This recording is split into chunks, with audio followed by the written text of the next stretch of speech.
பேதுரு திரும்பி பார்த்தபோது இயேசுவின் அன்பு சீடரும் பின்தொடர்கிறார் என்று கண்டார். இவரே இரவு உணவின் போது இயேசுவின் அருகில் அவர் மார்பு பக்கமாய் சாய்ந்து கொண்டு, ஆண்டவரே, உம்மை காட்டிக் கொடுப்பவன் எவன் என்று கேட்டவர். அவரை கண்ட பேதுரு இயேசுவிடம், ஆண்டவரே, இவருக்கு என்ன ஆகும் என்று கேட்டார்.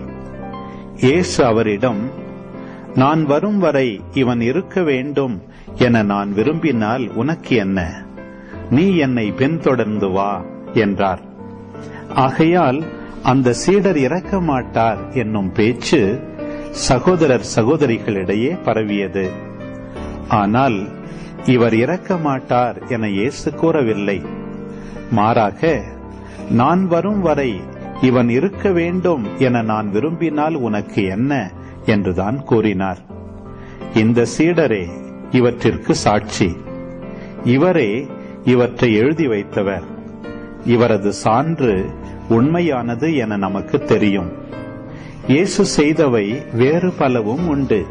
அவற்றை ஒவ்வொன்றாக எழுதினால் எழுதப்படும் நூல்களை உலகமே கொள்ளாது என கருதுகிறேன்.